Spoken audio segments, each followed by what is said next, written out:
Good afternoon दोस्तों, मैं doctor Mohammad Tariq आज एक बार फिर से आप लोगों का वेलकम करता हूं मेरे यूट्यूब चैनल पर। आज हम बात करेंगे एक ऐसी बीमारी के बारे में जो चुपचाप से हमारे शरीर को नुकसान पहुंचा देती है।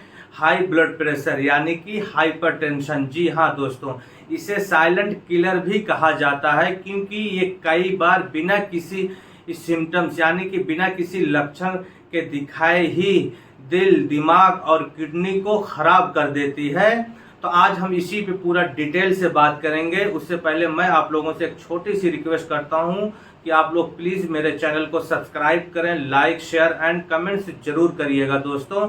चलिए दोस्तों, वीडियो को शुरू करते हैं। तो सबसे पहले थोड़ा सा ये समझ लेते हैं कि ब्लड प्रेशर कहते किसको हैं। ब्लड प्रेशर का मतलब होता है दिल के द्वारा ब्लड को पूरे शरीर में पंप करने की ताकत। अब ये ताकत कम भी हो सकती है, ज़्यादा भी हो सकती है और नॉर्मल भी हो सकती है। अगर कम हुई तो हाइपोटेंशन, ज़्यादा हुई तो हाइपरटेंशन और नॉर्मल रही तो नॉर्मल ब्लड प्रेशर कहलाएगा। अब इसके जानेंगे कि इसके टाइप्स क्या होते हैं। बेसिकली हाइपरटेंशन यानी कि हाई ब्लड प्रेशर के दो टाइप्स होते हैं। पहला है प्राइमरी हाइपरटेंशन, दूसरा है दोस्तों सेकेंडरी हाइपरटेंशन। तो थोड़ा सा भी हम प्राइमरी हाइपरटेंशन के बारे में बात करेंगे। प्राइमरी हाइपरटेंशन की जो मतलब कोई स्पेसिफिक कॉज इसके नहीं होते हैं, इसके जो पैथोलॉजिकल कॉज नहीं होते। ये टोटली जो है आपकी डेली रूटीन पर डिपेंड करता है कि आप कितना स्ट्रेस ले रहे हैं, आप कितना वर्कलोड आपके ऊपर है, आपका बॉडी वेट कितना है, आप फिजिकल एक्टिविटीज़ कर रहे हैं नहीं कर रहे हैं, आपकी मतलब हैबिट्स क्या हैं, आप ऐसा ऑयली फूड खा रहे हैं। तो टोटली जो है इस पे आपकी ये जो प्राइमरी हाइपरटेंशन जो इस पे डिपेंड करता है। प्राइमरी हाइपरटेंशन की जो बीपी रेंज होगी वो जो है 120 से एलिवेट होकर 150 तक जाएगी। ये सिस्टोलिक प्रेशर की बात कर रहा हूँ मैं। और जो डायस्टोलिक प्रेशर होगा वो 80 mm ऑफ Hg से एलिवेट होकर के 90 mm ऑफ Hg तक जाएगा। ये हो गया, कहने का मतलब है 130/80 और 80 या more than 80 mm of Hg is called as primary hypertension.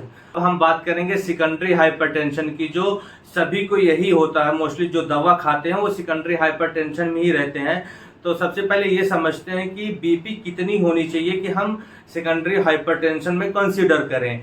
इसकी जो सिस्टोलिक प्रेशर होगा ये 60 या मोर देन 60 से ज़्यादा अगर आपकी बीपी आ रही है तो हम सेकेंडरी हाइपरटेंशन में कंसीडर करेंगे। मैं एक एग्जांपल दे रहा हूँ आपको, जैसे 160 या 170/90 या 100 mm ऑफ Hg अगर बीपी आ रही है तो उसको सेकेंडरी हाइपरटेंशन में कंसीडर करेंगे।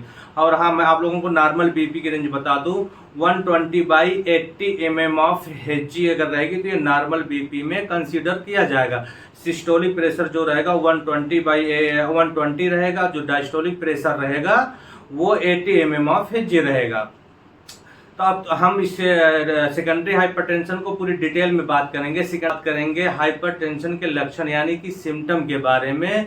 आमतौर पे कोई बहुत खास लक्षण नहीं मिलते हैं, लेकिन कुछ पेशेंट में ये देखा गया है या ये कंप्लेंट पाई गई है कि उनको चक्कर आ रहा है, बहुत जल्दी थकावट महसूस होती है, थोड़ा सा चेस्ट पेन होता है, चेस्ट हाईवीनेस होता है, या फिर बहुत सीवियर कंडीशन में नाक से खून आता है।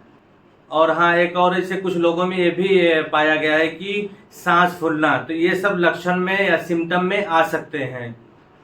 इसी वजह से दोस्तों हाइपरटेंशन को साइलेंट किलर भी कहा जाता है। अब बात करेंगे दोस्तों कि हाइपरटेंशन यानी कि हाई ब्लड प्रेशर के रिस्क फैक्टर क्या है, मतलब किसकी वजह से हाइपरटेंशन बहुत जल्दी डेवलप हो सकता है। तो इसकी सबसे बड़ी और पहली वजह यह है आपका नमक का सेवन ज़्यादा करना, यानी कि नमक ज़्यादा खाना, ओबेसिटी, मोटापा, आपको बैड हैबिट है यानी कि स्मोकिंग, अल्कोहलिक हैं आप, तो उसकी वजह से आपको हाइपरटेंशन जल्दी डेवलप हो सकता है। आप जो है फिजिकल एक्टिविटीज़ कुछ भी नहीं कर रहे हैं, स्ट्रेस बहुत ज़्यादा ले रहे हैं और आपकी हाइट के हिसाब से आपका वेट बहुत ज़्यादा है, तो इस सब की वजह से आपको हाई ब्लड प्रेशर बहुत जल्दी डेवलप हो सकता है। ये आपके जितने भी मैं बताया हूँ वो रिस्क फैक्टर हो सकते हैं। और दोस्तों हाई ब्लड प्रेशर के जो सेकेंडरी हाइपरटेंशन के जो एक रिस्क फैक्टर है जो बहुत ही इंपॉर्टेंट और मोस्ट कॉमन है, ये जेनेटिक फैक्टर भी होता है, ये जेनेटिक भी हो सकता है। यानी कि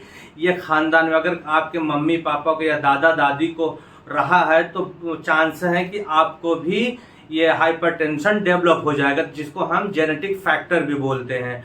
तो दोस्तों अब हम बात करेंगे हाई ब्लड प्रेशर के कॉम्प्लिकेशंस, यानी कि हाई ब्लड प्रेशर होने की वजह से और क्या क्या प्रॉब्लम हो सकती है। अगर आप अपने बीपी को कंट्रोल नहीं कर रहे हैं तो आपको हार्ट अटैक हो सकता है, या फिर ब्रेन स्ट्रोक, कहते हैं ना कि दिमाग में खून जम गया, ब्रेन स्ट्रोक हो सकता है। आपकी आंखों की रोशनी कम हो सकती है, आपकी किडनी में प्रॉब्लम हो सकती है, किडनी डैमेज हो सकती है।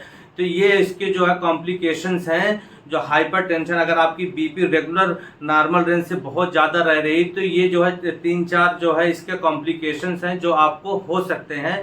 तो ज़रूरी है कि आप अपनी बीपी को कंट्रोल में ही रखें। तो दोस्तों अब हम बात करेंगे हाई ब्लड प्रेशर के बचाव यानी कि प्रिवेंशन एंड ट्रीटमेंट के बारे में। तो इसका पहले जो सेंटेंस है, आप फिजिकल एक्टिविटीज़ करें। फिजिकल एक्टिविटीज़ में आप मॉर्निंग वॉक कर सकते हैं, या जो भी आपको पसंद है फिजिकल एक्टिविटीज़ में साइकिलिंग कर सकते हैं, रनिंग कर सकते हैं, या फिर आपको टेनिस खेलना टेनिस खेल सकते हैं, वॉलीबॉल वगैरह। मतलब मिनिमम 30 मिनट आप अपने आप को दीजिए। और अपने खाने में नमक कम कीजिए, ये सबसे इम्पॉर्टेंट है। दिन भर में 1 चम्मच या 1 चम्मच से थोड़ा सा कम नमक का यूज़ करें। और ऑयली फूड खा रहे हैं तो ऑयली फूड को बिल्कुल भी अवॉइड करें, वेजिटेबल्स खाएं। अपने खाने में जो है पोटेशियम रिच डाइट शामिल करें। उससे क्या आपको अपनी बीपी कंट्रोल करने में बहुत ही मदद मिलेगी। और जो है अपना मोटापा यानी कि आपका वेट आपकी हाइट के हिसाब से ज़्यादा है तो अपने वेट को मेंटेन करें, वेट कम करें, स्ट्रेस अपना कम करें। मेडिटेशन और योगा में आपको मदद मिल सकती है, या बॉक्स ब्रीदिंग करें अगर आपको स्ट्रेस है, इससे आपको मदद मिल सकती है। अगर आपको कोई बैड हैबिट है लाइक स्मोकिंग करते हैं तो स्मोकिंग बंद कर दीजिए। अगर अल्कोहलिक हैं, शराब पी रहे हैं तो शराब को पीना बंद कर दीजिए। और सबसे इम्पॉर्टेंट है रेगुलर अपनी बीपी को चेक कराते रहें, मतलब अपनी बीपी को मॉनिटर करें। और आपके कार्डियोलॉजिस्ट आपको जो भी मेडिसिन सजेस्ट करे हैं, जो भी मेडिसिन प्रिस्क्राइब करे हैं, उनके अकॉर्डिंग आप अपनी मेडिसिन को रेगुलर लीजिए उनके हिसाब से। तो दोस्तों हाई ब्लड प्रेशर को हल्के में मत लो, थोड़ा सा लाइफ स्टाइल चेंज करो और सही इलाज सही गाइडेंस से एक नॉर्मल हेल्दी लाइफ आप जी सकते हैं। तो दोस्तों ये इन्फॉर्मेशन आपको कैसी लगी प्लीज़ मुझे कमेंट बॉक्स में ज़रूर बताइएगा। And thank you so much for watching my videos. Bye bye.